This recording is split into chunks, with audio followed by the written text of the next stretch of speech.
वन्दे बौद्धमयं नित्यं गुरुं शङ्कररूपिणो यमाश्रितो हि वक्रोऽपि चन्द्रः सर्वत्र वन्द्यते। बन्धवगुरुपदकञ्ज कृपा सिन्धु नररूप हरि महामोहतम पुंज जासु बचन रवि कर निकर जासु बचन रवि कर निकर। बधाने जय सियाराम, प्रणाम। सौंपे भूप ऋषि सुत बहुविधि देहि आशीष जननी भवन गए प्रभु चले नाई पद शीस। આપણે ગઈ વખતે જોતા હતા કે ભગવાનને રજા આપવા માટે દશરથ રાજાએ બહુ વાર લગાડી. એનું વશિષ્ઠજીએ વચ્ચે દરમિયાનગીરી કરવી પડી, ત્યારે દશરથ રાજાએ રજા આપી.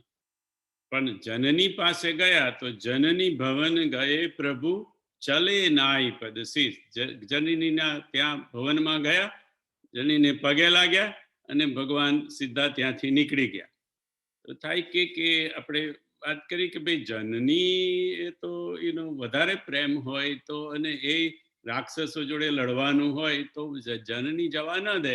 પણ માતાને યાદ આવ્યું કે જે શિવજી અને કાગભૂસુંડી આવેલા અને જે બધી કથા કહેતા હતા તેમાં કીધું કે માં, તારો દીકરો મોટો થશે ત્યારે કોઈ સાધુ આવશે ને એ તારા દીકરાની માંગણી કરશે, તારે આપવો પડશે.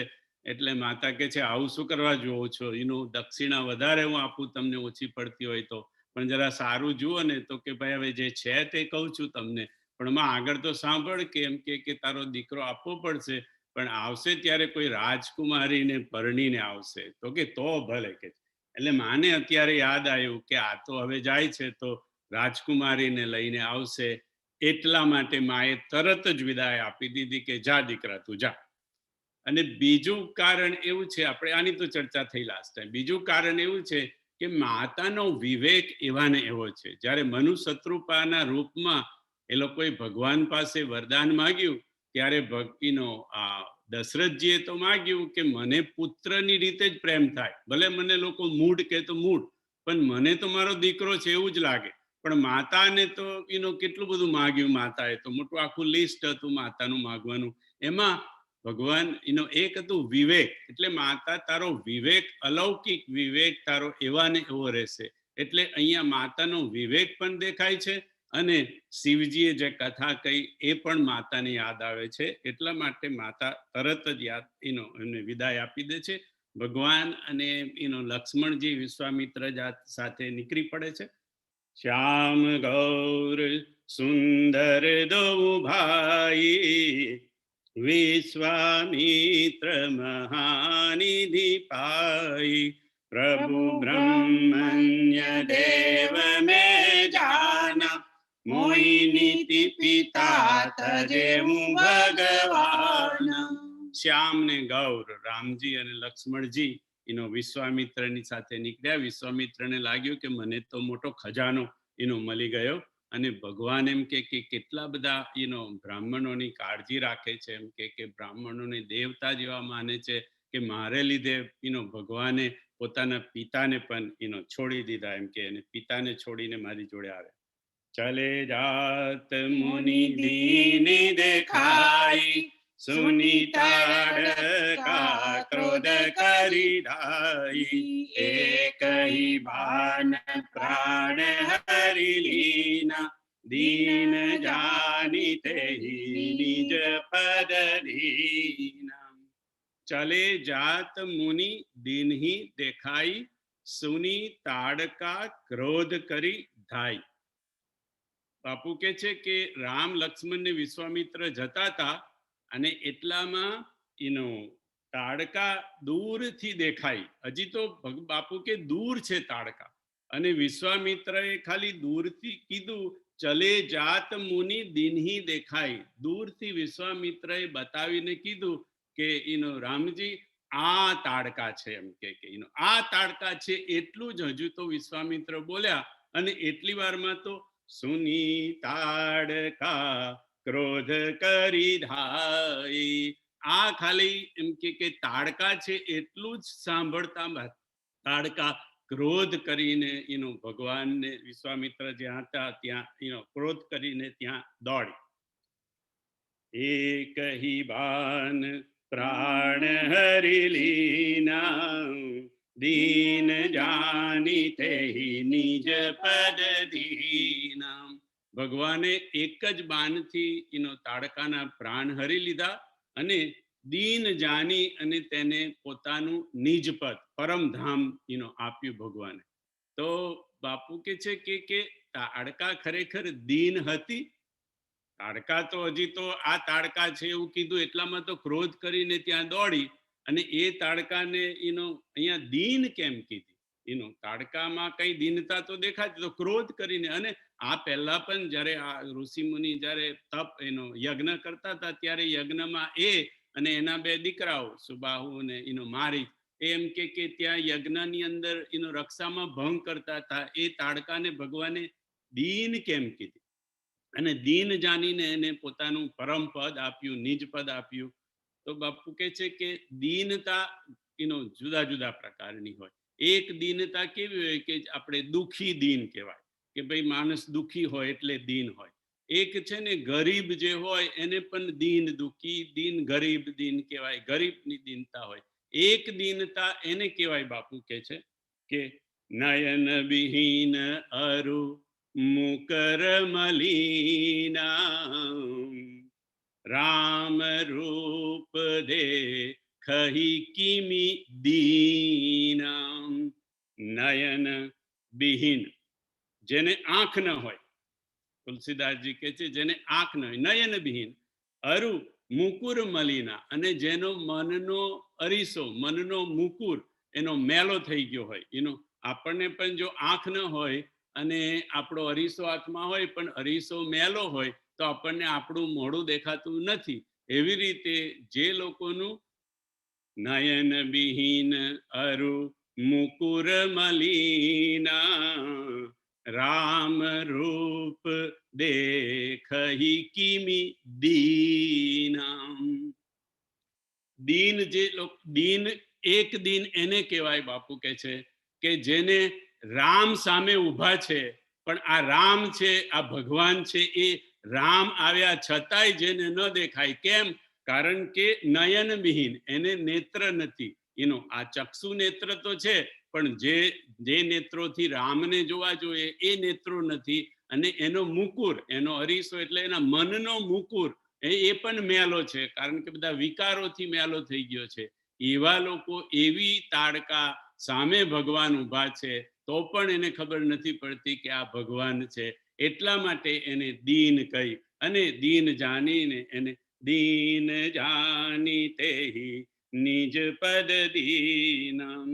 તબ ઋષિ નિજ ના થઈ જીય ચીની વિદ્યા નિધિ કહું વિદ્યાદીની. જાતે લાગન છુડા પીપાસા અતુલિત બલ તનુ તેજ પ્રકાશા. આયુધ સર્વ સમર્પિકે પ્રભુ નિજ આશ્રમ આની. અન્ન મૂલ ફલ ભોજન દીન ભગતિ હિત જાની. પણ ભગવાને તાડકાને મારી અને તરત જ તારી.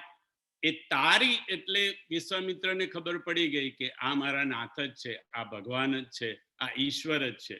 એ તબ ઋષિ નિજ નાથ જીય ચીન્હી. એમને ઓળખાણ પડી ગઈ કે આ ભગવાન છે.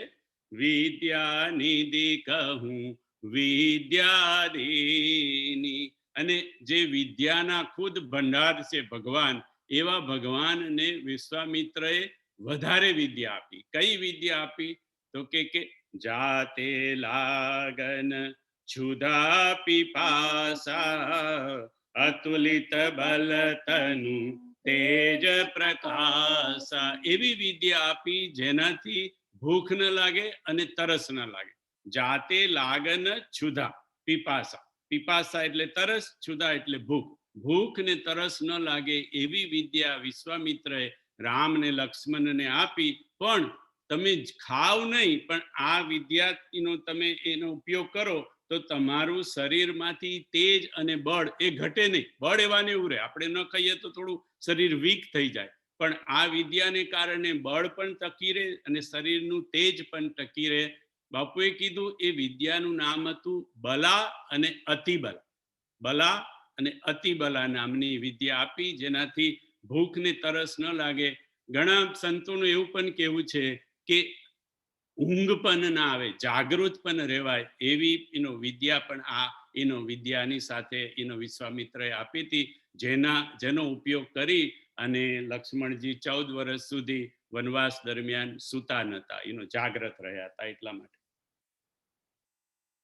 આયુધ સર્વ સમર્પિકે પ્રભુ નિજ આશ્રમાની, કંદમૂલ ફલ ભોજન દીન ભગતિ હિત જાની. ભગવાનને બલા અને અતિબલા નામની વિદ્યા તો આપી, પણ જોડે જોડે આયુધ સર્વ સમર્પિકે, પોતાના જેટલા આયુધ હતા, શસ્ત્રો હતા, એ બધા શસ્ત્રો વિશ્વામિત્રએ રામ લક્ષ્મણને અર્પણ કરી દીધા, રામજીને અર્પણ કરી દીધા. તો એવું થાય કે વિશ્વામિત્ર પાસે શસ્ત્ર કેવી રીતે આવે? એ તો બ્રાહ્મણ છે, યજ્ઞ કરે છે. ક્ષત્રિય તો પહેલા હતા, પણ હવે તો બ્રાહ્મણ થઈ ગયા છે, યજ્ઞ કરે છે. શસ્ત્રથી તો ઉપયોગ પણ નથી કરતા, નહીં તો રાક્ષસોને મારી શકત. પણ જો આપણે, તમને યાદ હોય તો આપણે એક થઈ હતી કે નંદિનીને લેવા માટે, કામધેનુની દીકરી નંદિની જે વશિષ્ઠજી પાસે હતી, એ લેવા માટે જ્યારે એ લઈ નથી શકતા, પહેલી વાર જાય છે અને પછી લડાઈમાં એમની હાર થાય છે. જે સેના નંદિનીએ ઊભી કરી હતી, એ સેના સામે હાર કરી છે. એ પછી વિશ્વામિત્રજી ખૂબ જ તપ કરે છે અને આ દિવ્ય શસ્ત્રને પ્રાપ્ત કરે છે. અને એ દિવ્ય શસ્ત્રનો ફરી ઉપયોગ કરવા છતાં નંદિનીની સેનાને હરાવી ન શક્યા. એટલે પછી વિશ્વામિત્ર છોડી દે છે કે ભાઈ આ નંદિની સામે, નંદિનીના સેના સામે મારાથી નહીં જીતાય. એ દિવ્ય શસ્ત્ર એમને રાખી મૂક્યા હતા, એ દિવ્ય શસ્ત્રો એમને ભગવાનને અર્પણ કર્યા. આયુધ સર્વ સમર્પિકે પ્રભુ નિજ આશ્રમાની, કંદમૂલ ફલ ભોજન દીન ભગતિ હિત જાની. પ્રાત કહા મુનિ સન રઘુરાઈ, નિર્ભય જગ કરહું તુમ જાઈ. ઓમ કરન લાગે મુનિ જારી, આપુર હે મખ કી રખવારી. સુની મારી ચની સાચર કોઈ, લય સહાય દાવા મુનિ દ્રોહી. બિनु પરબાન રામ તેહી મારા, સત જો જન ગા સાગર પારા. સવાર થયું અને વિશ્વામિત્ર યજ્ઞ કરવાનું નામ જ લેતા નથી. વિશ્વામિત્રને થાય છે કે જે યજ્ઞ કરીને જેને પ્રાપ્ત કરવાનું, એ રામજી તો મને પ્રાપ્ત થઈ ગયા છે, હવે મારે યજ્ઞ કરવાની જરૂર શું છે? પણ ભગવાન કહે છે નહીં, તપ યજ્ઞ ને દાન તો છોડવું જ ન જોઈએ. ગીતા કહે છે એ તો આપણે કર્મ ચાલુ જ રાખવા જોઈએ. એટલા માટે ભગવાન કહે છે કે તમે નિર્ભય થઈને તમે યજ્ઞ કરો અને હું યજ્ઞની રક્ષા કરું છું. એટલે પછી બધા મુનિઓ યજ્ઞની શરૂઆત કરે છે. ભગવાન અને લક્ષ્મણ યજ્ઞની રક્ષા કરે છે. તે વખતે તાડકા તો હવે ગઈ, પણ તાડકાના 2 દીકરાઓ મારીચ અને સુબાહુ, એ સુની મારીચ નિશાચર ક્રોહી, લય સહાય દાવા મુનિ દ્રોહી. બિनु પરબાન રામ તેહી મારા, સતજો જન ગા સાગર પારા. મારીચ એ દોડીને તે વખતે ત્યાં આવે છે. સુની મારીચ નિશાચર કોહી. ક્રોધી મારીચ ક્રોધી રાક્ષસ દોડીને ભગવાનને ત્યાં મારવા માટે આવે છે. અને બીનું ફર બાન રામ તઈ મારા. રામે એને ફણા વગરનું બાન માર્યું અને 100 યોજન દૂર સાગરની પાર આગળ એમ કે ફેંકી દીધો. કેમ? કારણ કે રામને ખબર છે કે મારે હજી આ મારીચની આગળ જરૂર પડવાની છે, એટલા માટે ફણા વગરનું બાન મારીચને માર્યું. પણ અહીંયા બાપુ કહે છે કે મારીચ ક્રોધ કરીને દોડ્યો. ક્રોધ કરીને દોડ્યો કેમ? કારણ કે ક્રોધીના દીકરા ક્રોધી જ હોય. સુની તાડકા ક્રોધ કરી ધાઈ. કારણ કે તાડકાઈ ક્રોધ કરીને દોડી હતી. ક્રોધીના ક્રોધી જ હોય એમ કે એને. એટલે મારીચ પણ ક્રોધ કરીને એમ કે ત્યાં આગળ દોડ્યો અને ભગવાને એને ફના વગરનું બાન મારી અને 100 યોજન દૂર ફેંકી દીધો. પાવક સરસુ બાહુ પુની મારા અનુજની સાચર કટકુ સંહારા. મારી અસુર દ્વિજ નિરભયકારી અસ્તુતિ કરઈ દેવ મુનિ જારી. અને પછી સુબાહુને એક પવિત્ર બાણથી, પાવકના બાણથી સુબાહુને માર્યો ભગવાને રામે. અને અનુજ એટલે કે લક્ષ્મણજીએ એની જે સેના હતી એ સેનાનો નાશ પછી લક્ષ્મણજીને એ કામ સોંપ્યું કે હું મારીચને સુબાહુની ટેક કેર કરું છું, લક્ષ્મણ તું એમ કે એની જે બધી સેના છે તેની તું ટેક કેર કર. ને લક્ષ્મણજીએ સેનાનો નાશ કર્યો. અહીંયા બાપુ કહે છે કે મારીચ એ દોષ છે અને સુબાહુ જે છે એ દુઃખનું પ્રતીક છે. એટલે કે દુઃખને એમ કે ભગવાને ત્યાં ને ત્યાં સુબાહુ દુઃખ છે તેને ભગવાને ત્યાં મારી નાખ્યું. દુઃખને ભગવાને દૂર કર્યું અને દોષને દૂર ફેંકી દીધું. કે ભાઈ અરે ભગવાને તો એટલા માટે ફેંક્યો કે ભાઈ એની આગળ આપણે જરૂર પડવાની છે એવું. પણ એનો તાત્વિક અર્થ એ થાય કે ઘણીવાર શું થાય કે આપણું દુઃખ તો મટી જાય, પણ જે દોષને કારણે દુઃખ પેદા થયું હોય એ ક્યાંક દૂર રહી જાય અને પાછું એ દોષ પાછો આપણને ક્યારે ને ક્યારે નડે. જેવી રીતે એ મારી પાછો કપટ મૃગ થઈ અને સીતા માતાને રામજીને નડ્યો, એવી રીતે આપણા દુઃખ તો કદાચ દૂર થઈ જાય. બાપુ એનો સરસ દાખલો આપ્યો હમણાં છેલ્લી કથામાં. કેમ કે એમ કે આપણું માથું દુખતું હોય એને દુઃખ કહેવાય. એટલે પછી એમ કે આપણે ગોળી લઈએ, એસ્પ્રિન લઈએ કે ટાઇલેનોલ લઈએ તો આપણું દુઃખ એટલે માથું જે દુખે છે તે માથું દુખવાનું તો મટી જાય. પણ કે માથું કેમ દુખ્યું એનું કારણ, એનો દોષ, એ દોષને આપણને ખબર ના પડે. આપણને ટાઇલેનોલ લેવાની ખબર પડે, પણ દોષ જાણવા માટે કોઈ વૈદ્ય પાસે, ડોક્ટર પાસે જવું પડે, કોઈ સદગુરુ પાસે જવું પડે. સદગુરુ વૈદ બચન વિશ્વાસા. એટલે એમ કે સદગુરુ પછી કે ભાઈ એટલે વૈદ કે તમને કે ભાઈ તમારે બ્લડ પ્રેશર વધી ગયું છે એટલે માથું દુખે છે, કાં તો બ્રેઇન એક્સરે લે કે MRI લે તો કે બ્રેઇનમાં ટ્યુમર થયું છે એટલા માટે એમ કે શેના માટે એ વૈદ બતાવે.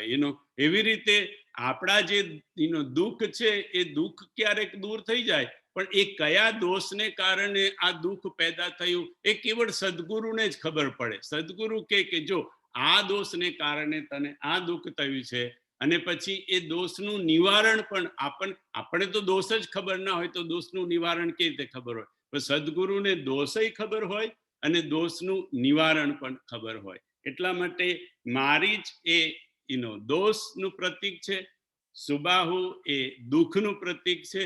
ભગવાને દુઃખને તો ખતમ કરી દીધું, દોષને થોડોક દૂર નાખી દીધો કારણ કે આગળ એમાં જરૂર છે એટલા માટે. બીજું સંતોનું એવું પણ કહેવું છે કે આ સુબાહુ છે એનું નામ શું છે? સુબાહુ, સુબાહુ, સુંદર બાહુ, જેના બાહુ સરસ છે તે. અને બાહુ એ કર્મનું પ્રતીક છે. એના હાથ આપણો કર્મનું પ્રતીક છે. તો કે સુબાહુ જેનું નામ સુબાહુ હોય એને સત્કર્મ કરવા જોઈએ, સારા કર્મ કરવા જોઈએ. અને તું સુબાહુ નામ થઈ અને તું દુષ્કૃત્ય કરે છે, દુષ્કર્મ કરે છે, એટલે તારો નાશ જરૂરી છે. એટલા માટે પણ ઘણા સંતો કહે છે સુબાહુને મારી નાખ્યો અને મારીચને એનો ભગવાને દૂર ફેંકી દીધો. આપણે બધા રામ નામનો પાઠ કરીએ છીએ, એનો રામ નામ મહિમાનો પાઠ કરીએ છીએ, અને એમાં તમને આ લીટી એનો યાદ આવી જશે કે ऋषि हित राम सुकेतु सुता की सहित सेन सुत की नहीं बिबाकी. ऋषि हित राम सुकेतु सुता की सहित सेन सुत की नहीं बिबाकी. सहित दोष दुख दास दुरासा दल नामु जीमी रवि निसिनासा. રામ નામના મહિમામાં તુલસીદાસજી કહે છે ઋષિ હિત, ઋષિના હિત માટે, એટલે કે વિશ્વામિત્ર ઋષિ, વિશ્વામિત્ર ઋષિના હિત માટે ऋषि हित राम सुकेतु सुता की. सुकेतु सुता એટલે તાડકા, તાડકા એ સુકેતુ નામના રાક્ષસની દીકરી હતી. એટલા માટે ऋषि हित राम सुकेतु सुता की सहित सेन, सेना सहित, જે લક્ષ્મણે સેનાને મારી, સહિત સેન સૂત અને દીકરાઓ સાથે, જે સુબાહુને રામે માર્યો, મારીચને દૂર ફેંકી દીધો. સહિત સેન સૂત કી નહીં બિબાકી, એને ખલાસ કરી રામજીએ. સહિત પણ આ તો રામજીએ કર્યું. રામજી જ્યારે આવ્યા ત્યારે આટલું કામ કર્યું કે સુકેતુ રાક્ષસની પુત્રી તાડકાને ભગવાને મારી, સહિત સેન, સેના સહિત, અને એના પુત્રો સહિત, એટલે સુબાહુને માર્યો, મારીચને દૂર ફેંકી દીધો. રામજીએ આ કામ કર્યું. પણ રામજીનું નામ શું કરે? નામનો મહિમા છે. નામ સહિત દોષ દુઃખ, દોષ અને દુઃખની સાથે, સહિત દોષ દુઃખ દાસ દુરાસા, દાસની એટલે જે ભગવાનના જન હોય, ભગવાનના ભક્ત હોય, એની દુરાસાને સહિત દોષ દુઃખ દાસ દુરાસા દલઈ નામુ જીમી રવિ નિસિનાસા. જેવી રીતે એનો સૂર્યનો ઉદય થાય અને રાત્રિ એનો નાશ થાય, એવી રીતે નામ લેવાથી સહિત દોષ દુઃખ, દોષ પણ એનો ભક્તના જતા રહે અને ભક્તના દુઃખ પણ જતા રહે. એટલે દુઃખ પણ જાય અને દોષ પણ જાય. એટલે આપણે કહ્યું કે સદગુરુ પાસે એનું જઈએ તો આપણને એ આપણા દોષ બતાવે. પણ અહીંયા તો એનું એટલી કૃપા કરી કે આપણે બસ જો રામનું નામ, હરિનું નામ આપણને પકડાઈ ગયું તો એ એમ કે હરિનું નામ લેવાથી નામનો મહિમા એવો છે કે સહિત દોષ દુઃખ, દોષય જતા રહે. એટલે કે એનો મારીચ રૂપી દોષય એનો જતો રહે અને એનો સુબાહુ રૂપી દુઃખ પણ જતું રહે. અને એની જોડે કોણ જતું રહે? ત્રીજું, સહિત દોષ દુઃખ દાસ દુરાસા, ભક્તની દુરાસા. દુરાસા એટલે કોણ? દુરાસા એટલે તાડકા. બાપુ કહે છે કે તાડકા એ દુરાસાનું પ્રતીક છે. દુરાસા અહીંયા રામ માનસના નામ મહિમામાં તો લખેલું છે સહિત દોષ દુઃખ દાસ દુરાસા. દાસની, ભક્તની દુરાસા નામ ખતમ કરી દે તરત જ, એમ કે. એટલે તાડકા છે દુરાસા અને દોષ મારીચ છે અને સુબાહુ એ દુઃખ છે. અને દુરાસા એટલે આપણી ખરાબ આશા, ખરાબ ઈચ્છાઓ, આપણી ખરાબ કામનાઓ. અને ક્રોધ કેમ કર્યો એમ તાડકાએ? કારણ કે કામના, આપણી જે ખરાબ કામના હોય એ જ્યારે પૂરી ન થાય ત્યારે આપણને ક્રોધ આવે. ક્રોધ ક્યારે આવે? આપણી કામના ખરાબ, સ્પેશિયલી ખરાબ કામનાઓ જ્યારે પૂરી ન થાય ત્યારે આપણને, કામનાની પૂર્તિ ન થવાથી આપણને ક્રોધ આવે. ગીતાએ કહ્યું કામાત ક્રોધો ભી જાયતે, કામમાંથી એટલે કામ પૂરો ન થાય ત્યારે ક્રોધ એમ કે પેદા થાય. એટલે તાડકા જે એમ કે એનું દુરાશાનું પ્રતીક છે, એને કામનાનું પ્રતીક છે, એ જ્યારે એની કામના પૂરી ન થાય ત્યારે એ ક્રોધ કરે, એટલે સુની તાડકા ક્રોધ કરી થાય. પુનિ કચ્છુ કરી વસર ગુરાયા રહે કિની ભી પ્રન પરદાયા ભગતિ હેતુ બહુ કથા પુરાણમ કહે બી પ્રજદ્યપી પ્રભુ જાના તબ મુનિ સાદર કહા बुझाई चरित एक प्रभु देखिय जाई धनुष यज्ञ सुनि रघुकुल नाथा हरसि चले मुनि बर के साथा. અહીંયાથી કથા વળાંક લે છે એનું કે ભાઈ ભગવાન એનું આ કાર્ય કરી અને ભગવાન ત્યાં થોડાક દિવસ વિશ્વામિત્ર જોડે રહે છે. અને એ વખતે વિશ્વામિત્ર ભગવાનને કહે છે કે ભગવાન, આપણું જે કામ માટે તમે આવ્યા હતા એ તો રામજી પૂરું થઈ ગયું, પણ હજી એક એમ કે થોડાક બીજા કામ છે, જો તમને વાંધો ના હોય તો એમ કે ધનુષ યજ્ઞ આવી રીતે એનો જનકપુરીમાં થાય છે, તો આપણે એ ધનુષ યજ્ઞ એનો જોવા માટે એમ કે જઈએ. અને તરત જ ભગવાન તો હરસી ચલે મુનિ બર કે સાથા, ભગવાન તરત જ એનો વિશ્વામિત્ર મુનિની સાથે ત્યાંથી ચાલ્યા. બાપુએ એનો હમણાં કથા કરી 2019માં બક્સરમાં, 2 વર્ષ પહેલા બક્સરમાં કથા કરી. નરેશભાઈને યાદ હશે, માનસ અહલ્યા પર કથા કરી. અને એ વખતે કીધું કે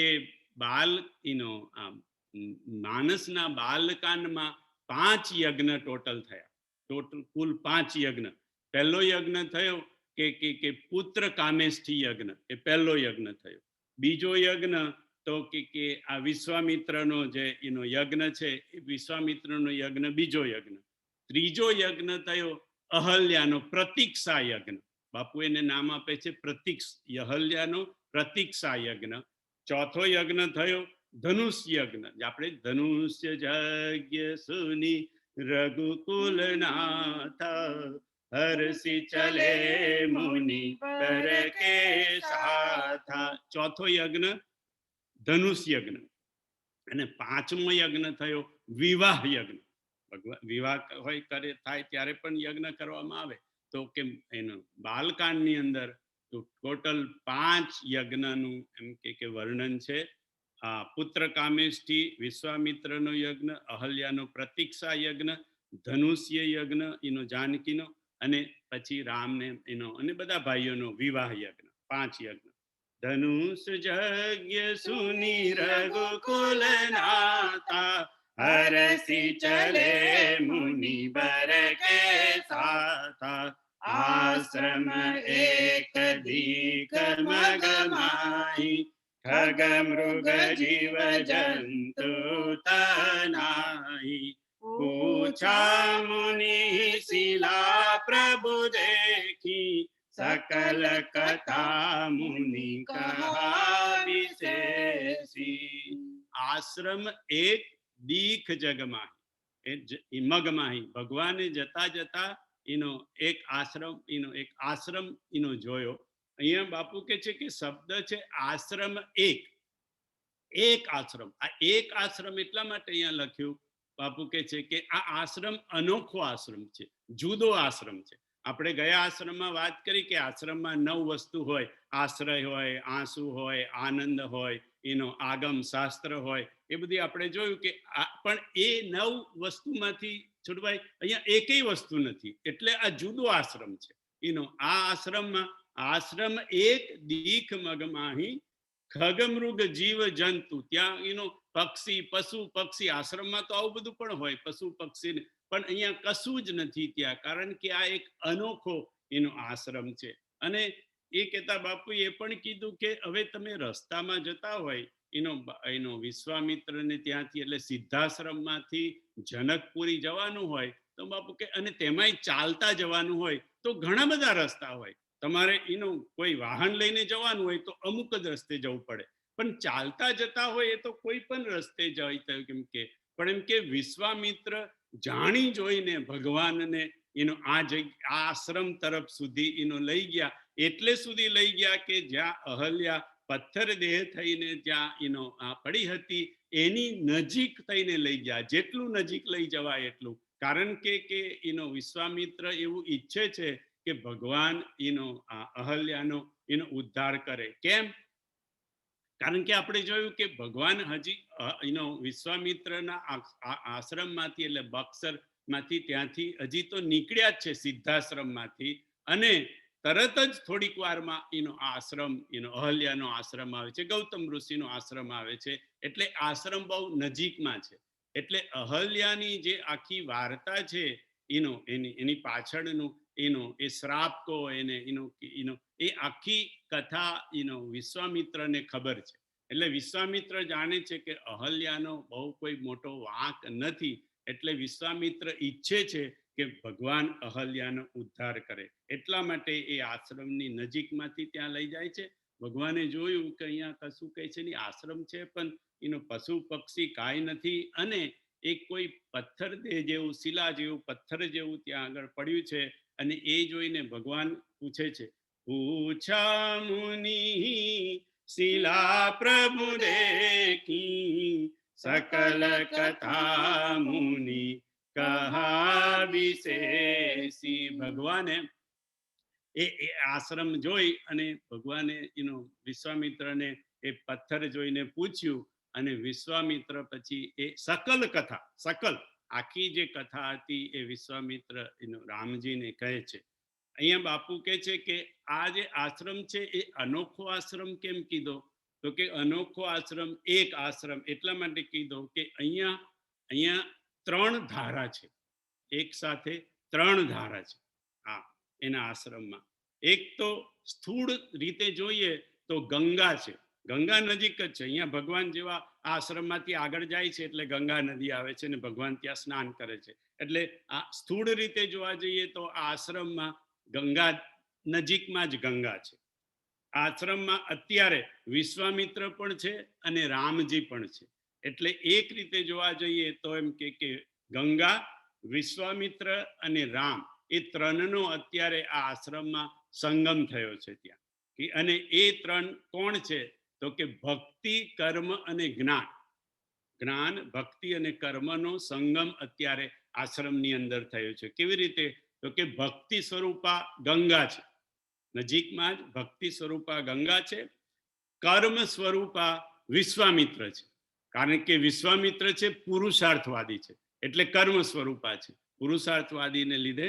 અને રામ કોણ છે? તો કે જ્ઞાન રૂપી રામ છે. એટલે ભક્તિ, જ્ઞાન અને કર્મનો અહીંયા ત્રિવેણી સંગમ અત્યારે આશ્રમની અંદર થયો છે. કારણ કે જ્ઞાન ગમ્ય જય રઘુરાય, અહલ્યા પ્રાર્થના કરે છે ત્યારે જ્ઞાન ગમ્ય કે છે, એટલે કે જ્ઞાન રૂપી રામજી ત્યાં આગળ છે, ભક્તિ રૂપી ગંગા નજીકમાં છે, અને કર્મ પુરુષાર્થ રૂપી વિશ્વામિત્ર. આનું ત્રિવેણી સંગમ 3 ધારા અહીંયા ભેગી થઈ છે. બીજી પણ 3 ધારા છે બાપુ કે કઈ 3 ધારા? એને 3 ધારા કહો બાપુ, કે કાં તો સભ્યતા નામ આપો તો સભ્યતા, ઘણા સંતો એને સભ્યતા નામ પણ આપે છે. એમ કે તો અહીંયા 3 જાતની સભ્યતાના દર્શન થાય છે. એક સભ્યતા બાપુએ કીધું કે દર્શન સભ્યતા છે, બીજું સમર્પણ સભ્યતા છે, અને ત્રીજું ઘર્ષણ સભ્યતા છે. 3 વસ્તુનો મેળ આ આશ્રમમાં છે, દર્શનનો, સમર્પણનો અને ઘર્ષણનો. દર્શનનો કેવી રીતે? તો કે નિજ દર્શન. આને નિજ દર્શન, અહલ્યાએ પોતાનું નિજ દર્શન કર્યું કે મેં ક્યાં ભૂલ કરી. અહલ્યા જે પથ્થર દેહ થઈ ગઈ, પથ્થર નથી થઈ, પથ્થર દેહ થઈ ગઈ, સ્થિર થઈ ગઈ, અને એને પોતાની જાતનું દર્શન કર્યું કે મેં ક્યાં ભૂલ કરી, નિજ દર્શન. અને નિજ દર્શન એક સભ્યતા કો અને બાપુએ કીધું ઘણા સંતોએ આને દર્પણ સભ્યતા નામ પણ આપ્યું, કે દર્પણની અંદર આપણે પોતાની જાતને જોવાની હોય, એવી રીતે નિજ દર્શન એની એક સભ્યતા. બીજી કીધું સમર્પણની. સમર્પણ શેનું? તો કે અહલ્યાએ રામના ચરણોમાં અને રામના નામમાં રામ નામમાં પોતાનું જીવન સમર્પણ કર્યું, એટલે સમર્પણની સભ્યતા એનું. અને ત્રીજી ઘર્ષણની. આ આશ્રમમાં ઘર્ષણ પણ બહુ થયું. એક તો ઇન્દ્ર સાથે ઘર્ષણ થયું, ગૌતમ મુનિએ ઇન્દ્રને શ્રાપ આપ્યો એટલે અને ગૌતમ મુનિએ પછી અહલ્યાને પણ શ્રાપ આપ્યો, એ પણ ઘર્ષણ થયું. અને ત્રીજું ઘર્ષણ બાપુ કે અહલ્યાએ પોતાની જાત સાથે ઘર્ષણ કર્યું, ભીતર સાથે. કે ભાઈ મારી ક્યાં ક્યાં ભૂલ થઈને હવે મારે કેવી રીતે સુધારવાની. અને આ ત્રણ ઘર્ષણની વાત, અને આ ઘર્ષણની, સમર્પણની અને દર્પણની, નીચ દર્શનની વાત બાપુ કે હું એટલા માટે કહું છું, કારણ કે રામચરિત માનસમાં પણ આ ત્રણ સભ્યતા, ત્રણ ધારા આવે છે. એક નીચ દર્શનની એટલે દર્પણની, એક સમર્પણની અને એક ઘર્ષણની. કેવી રીતે? તો કે છે કે દર્પણની અથવા તો નિજ દર્શનની જે ધારા છે એ અયોધ્યાની ધારા છે. અયોધ્યામાં નિજ દર્શન થયું, દર્પણમાં જોવાનું થયું. દર્પણમાં કેવી રીતે? અયોધ્યાની શરૂઆત જ થઈ, શ્રી ગુરુ ચરણ સરોજ રજ નિજ મન મુકુર. મુકુર એટલે દર્પણ, એટલે નિજ મન મુકુર સુધારી, એટલે એ પણ થયું. અને રાજા જ્યારે એમ કે એક બાર રઘુ રાજ બિરાજા, જ્યારે દશરથજી બેઠા તો હાથમાં દર્પણ લઈ અને એમને જરા જોયું કે ઓ મારા વાળ જાવ એમ કે સફેદ થવા માંડ્યા. એટલે કે દર્પણની ધારા છે એ એમ કે અયોધ્યાની ધારા છે, દર્પણ નીચ દર્શન. સમર્પણની ધારા છે એ ચિત્રકૂટી ધારા છે. ચિત્રકૂટમાં બધા સમર્પણ થયા. કેટલા કેટલા લોકોએ સમર્પણ કર્યા. અમર નાગ નર કિન્નર દિશી પાલા. ભગવાન ચિત્રકૂટમાં હજી તો માળ સ્થિર થયા છે. અને અમર નાગ કિન્નર દિશી પાલા, અમર નાગ ને દેવતાઓ ને નાગ લોકો ને કિન્નર લોકો બધા ભગવાનને મળવા આવ્યા અને ભગવાનને સમર્પણ કર્યું. હજી આ લોકો ગયા નથી ને તરત જ બધા ઋષિ મુનિઓ, સાધુ સંતો જે હતા એ બધા આવીને ભગવાનને સમર્પણ કરી ગયા. હજી એ લોકો ગયા ત્યાં સુધીમાં કોલ કિરાત ભિન્ન બલચારી એ બધા આવીને ભગવાનને સમર્પણ થયા. અને આમાંય જાણે ઓછા પડતા હોય એવી રીતે આખી અયોધ્યા આવીને સમર્પણ થઈ. અને અયોધ્યા ઓછી પડતી હોય એમ જનકપુરી આખી આવી અને જનકપુરી વાળા સમર્પણ થયા. ચિત્રકૂટની ભૂમિ એટલે બાપુ કે સમર્પણની ભૂમિ એટલે ચિત્રકૂટ. અને ત્રીજી માનસમાં ત્રીજી એક ધારા છે, સભ્યતા છે ઘર્ષણ. ઘર્ષણની ભૂમિ છે લંકા. લંકામાં બધું ઘર્ષણ જ થયું. ક્યારે કેમ કે પ્રહસ્ત સાથે ઘર્ષણ થયું, ક્યારે વિભીષણ સાથે થયું, ક્યારે સુખ સાથે થયું, ક્યારેક માલ્યવંત સાથે થયું, અને બાકીનું હતું એ રામજી જોડે અને હનુમાનજી જોડે ઘર્ષણ થયું. એટલે લંકા એક ઘર્ષણની ભૂમિ છે. આખા માનસમાં ત્રણ જગ્યાએ જે થયું એ આ એક જ આશ્રમમાં થયું. એટલા માટે આશ્રમ એક દીખ મગ માહી, ખગ મૃગ જીવ જંતુ તનાઈ, પૂછા મુનિ શિલા પ્રભુ દેખી, સકલ કથા મુનિ કહા વિશેષી. ભગવાને કીધું એટલે વિશ્વામિત્ર કથા કે છે કે આ કોણ છે? તો કે આ ભગવાન, આ અહલ્યા છે. અને એ અહલ્યા ગૌતમ નારી શ્રાપ બસ, અને પાપ વશ નહીં બાપુ કે છે, ગૌતમ નારી શ્રાપ વશ. ગૌતમ નારી એ શ્રાપ નથી, પાપ નથી કર્યું પણ એને શ્રાપ છે. તો કયો શ્રાપ? તો કે એક વખતે ઇન્દ્ર ત્યાં આવીને અહલ્યાને, પણ એ પહેલા સકલ કથા, અહીંયા શબ્દ છે સકલ કથા, એટલે વિશ્વામિત્રએ આખી કથા માંડીને અહીંયા સકલ કથા કીધી. ક્યાંથી શરૂઆત કરી? તો કે બ્રહ્માને એક વખતે થયું કે હું દુનિયાનું શ્રેષ્ઠ સર્જન કરું અને એવું સર્જન કરું કે બધા જોતા રહી જાય. એટલા માટે બ્રહ્માએ સર્જન કર્યું અહલ્યાને. અને અહલ્યા એટલા બધા સુંદર ને એટલા બધા રૂપાળા હતા, કારણ કે બ્રહ્માએ એ આશયથી જ અહલ્યાનું સર્જન કર્યું હતું. અહલ્યા એ બ્રહ્માની માનસ પુત્રી છે. એટલે બ્રહ્માએ એનું સર્જન કર્યું, પણ એટલી બધી રૂપાળી દીકરી હતી. એટલે બ્રહ્માને પછી થયું કે આટલી બધી રૂપાળી દીકરીને હું રાખું ક્યાં. એટલે પછી એમને નક્કી કર્યું, બહુ વિચાર કર્યો કે ભાઈ આ પૃથ્વી પર ગૌતમ મુનિ એમ કે ઋષિ છે, એ ગૌતમ ઋષિ એમ કે એવી વ્યક્તિત્વ છે કે જે આને સાચવી શકશે. એટલા માટે બ્રહ્મા અહલ્યાને ગૌતમને ત્યાં થાપણ તરીકે ત્યાં રાખી ગયા હતા, અને કે તમારે આની એમ કે એ કરવાની છે, કાળજી રાખવાની છે. એટલે અહલ્યા અને ગૌતમનો જે સંબંધ હતો, એ સંબંધ ખાલી થાપણ તરીકે જ હતો. એમને કોઈ બાપુ કે કોઈ સંબંધ બાંધ્યો નતો. અહલ્યા અને ગૌતમ ઋષિએ કોઈ સંબંધ બાંધ્યો નતો. કે બસ તું એમ કે મારી પાસે બ્રહ્માણી થાપણ છે અને મારે તારી કાળજી રાખવાની છે, એવું કરીને. પણ અહલ્યાને ધીરે ધીરે ધીરે ગૌતમ ઋષિ તરફ થોડોક લગાવ થઈ ગયો હતો, કારણ કે બહુ જ પહોંચેલા ઋષિ હતા અને તપસ્વી હતા, અને રૂપાળા પણ ખૂબ હતા ગૌતમ ઋષિ. એટલે અહલ્યાનું મન થોડું થઈ ગયું હતું. પછી જ્યારે એ 16-18 વર્ષની કે ખબર નહીં એવા કોઈક વર્ષની મોટી ઉંમરની થઈ, એટલે બ્રહ્મા ત્યાં આગળ આવે છે એને લેવા માટે. તે વખતે બ્રહ્માને થાય છે કે હું એમ કે આને હું આ દીકરીને હું લઈ જઈને રાખીશ ક્યાં. એટલે પછી કે છે કે તમારા જેવું એમ કે કોણ મળશે એમ કે મને બીજું. એટલે એવું કરો ગૌતમ ઋષિ, તમે જ આને રાખો, કારણ કે આખી દુનિયામાં આને સાચવી શકે એવું વ્યક્તિત્વ તમે એકલા જ છો. એટલા માટે એમ કે તમે એને રાખો. એટલે ગૌતમ ઋષિ સાથે અહલ્યાને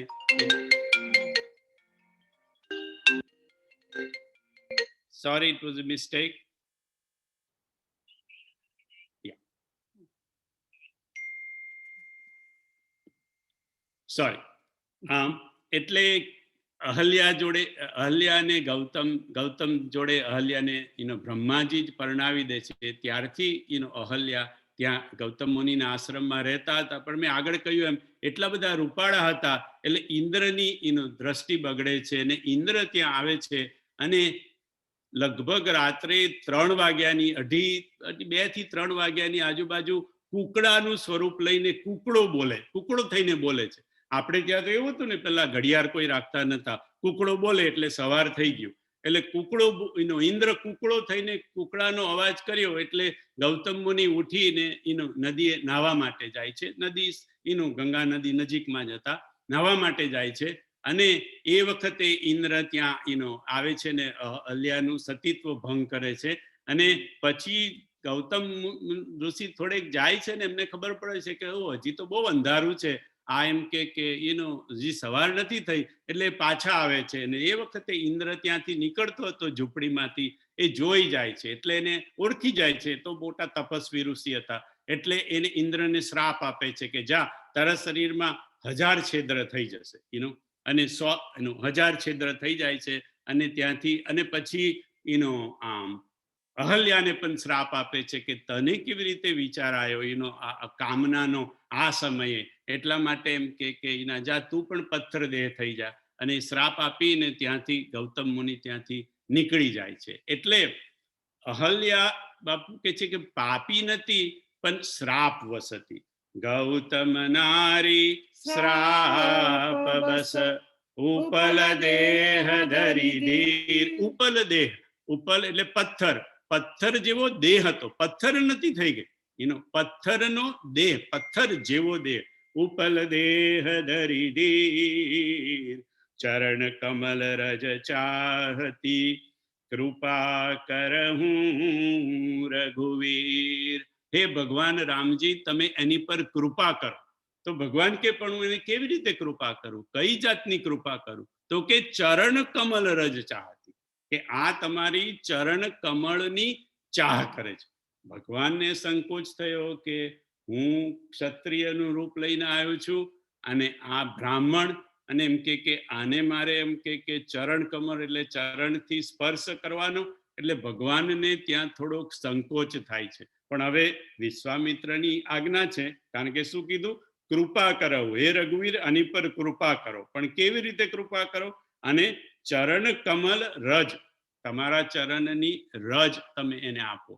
તો અહીંયા બાપુ કે છે આ એનો માનસ અહલ્યામાં કે ચરણ કમળની રજ ની માગણી એને કેમ કરી? તો બાપુ કે છે કે કામના જે હોય, એ કામની ઉત્પત્તિ બાપુ કે 3 રીતે પ્રગટ થાય. કામની ઉત્પત્તિનું એક છે, ગીતાએ જે કીધું તે સંગથી કામ થાય.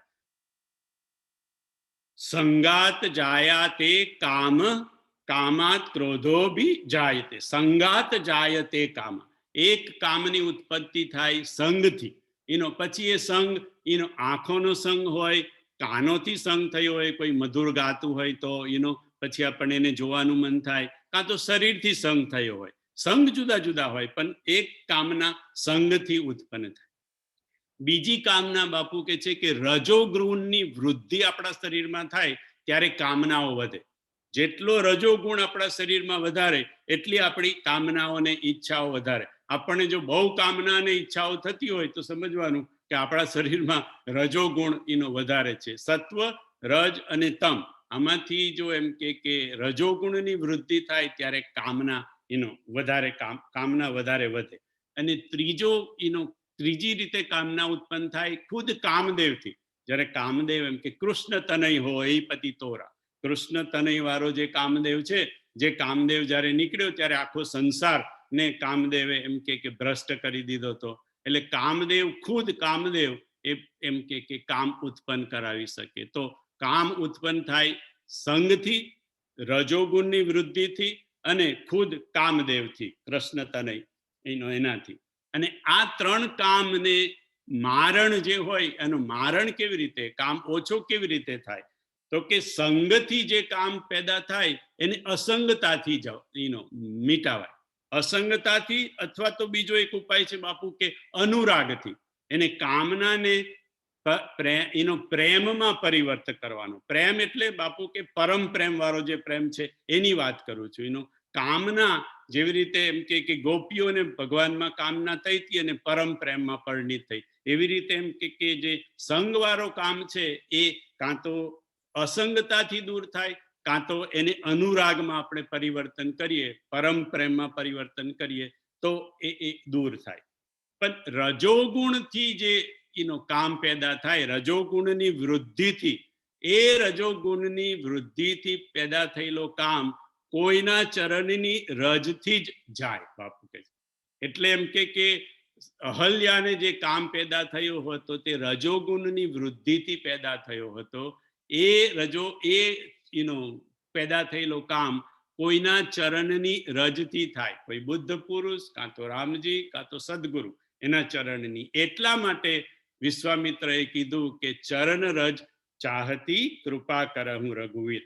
અને કામદેવ વાળો જે કામ છે, કૃષ્ણ તનય વાળો, એને બાપુ કે છે કે કૃષ્ણના નામથી, કાં તો હરિના નામથી, કોઈ પણ હરિનું નામનું સ્મરણ કરવાથી એ કામદેવ આપણને કંઈ કરી ના શકે. જેવી રીતે કામદેવ કે લગ્નની વખતે ઘોડો થઈ ગયો તો, એવી રીતે એમ કે એ પછી કામ પર આપણે સવાર થઈ જઈએ. જો રામ નામની આપણને એમ કે મહિમા આપણને મળી જાય, એનું સ્મરણ આપણાથી થાય વધારે ને વધારે, તો પછી કામ આપણને કાંઈ કરી ના શકે. એટલા માટે ઋષિએ કહ્યું કે ભગવાન આ તમારા ચરણ કમળની રજ જ ઈચ્છે છે, બીજું કાંઈ નહીં. પર સત પદ પાવન શોક નસાવન પ્રગટ ભઈ તપ પુંજ સહી દેખત રઘુનાયક જન સુખદાયક સન્મુખ હોઈ કર જોરી રહી અતિ પ્રેમ અધીરા પુલક શરીરા મુખ નહીં આવે બચન કહી મુખ નહીં આવે બચન કહી અતિશય બળ ભાગી ચરણ લાગી जुगल नयन जल धार बही जल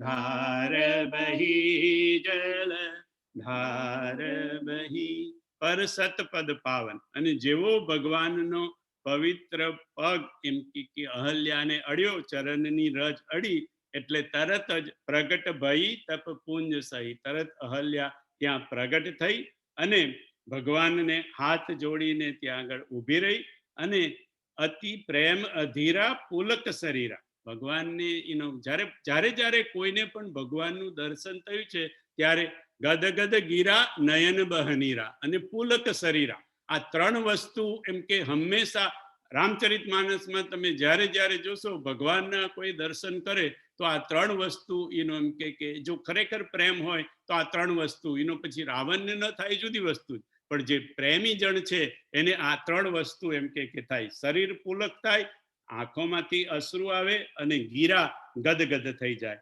અતિ પ્રેમ અધીરા પુલક શરીરા, મુખ નહીં આવે બચન કહી, મુખ નહીં આવે બચન કહી, અતિશય બળભાગી ચરણ લાગી, जुगल नयन जल धार बही धीर जुमन कीना, प्रभु कहूँ चीना, रघुपति कृपा भगति पाई, अति निर्मल बानी स्तुति ठानी, ज्ञान गम्य जय रघुराई, मैं नारी पावन